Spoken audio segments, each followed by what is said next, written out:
organise aujourd'hui une conférence pour faire comprendre à l'ensemble des acteurs la gravité de la situation. C'est indispensable pour les entrepreneurs de comprendre la situation. C'est un sujet scientifique majeur pour l'avenir, pour les entreprises, pour les citoyens. Et il nous est paru indispensable, avant de mettre en action tous les plans d'action nécessaires par les entreprises, de faire une conférence aujourd'hui pour comprendre l'ensemble des enjeux pour les 10 prochaines années. Donc c'est une première étape indispensable.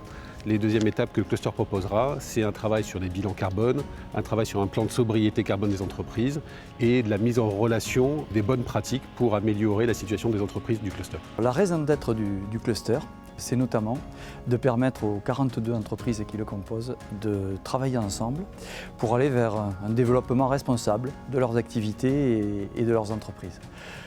Dans ce contexte, effectivement, le changement climatique, c'est quelque chose qui concerne absolument toutes nos entreprises, tous nos citoyens et toute la filière Provence rosée, évidemment. Et le cluster, je crois, a une méthode, depuis son commencement, qui est une méthode de coopération inter-entreprise. De ce fait, il faut qu'on se rencontre, il faut qu'on échange entre nous. Et cette journée de sensibilisation va être le point de départ, je crois, d'une belle dynamique au sein du cluster.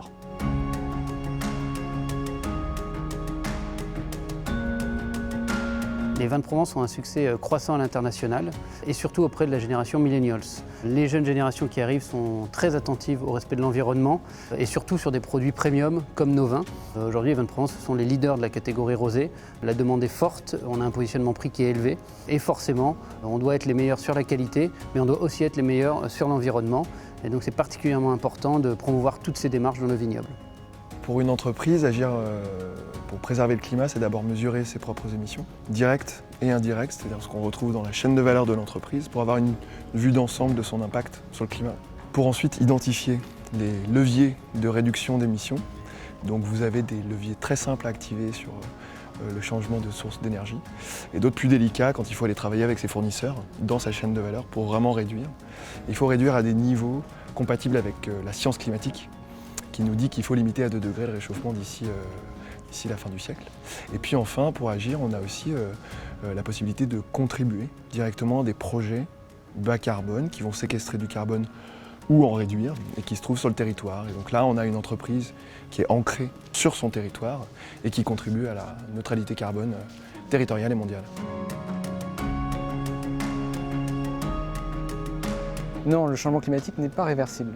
Par contre, on peut limiter les effets du changement climatique, ses impacts. Et ça, c'est extrêmement important. Aujourd'hui, il y a tellement de gaz à effet de serre dans l'atmosphère qu'il y a une inertie, en fait. Même si on cessait d'émettre des gaz à effet de serre pendant 20 ans, 30 ans, la température continuerait à augmenter.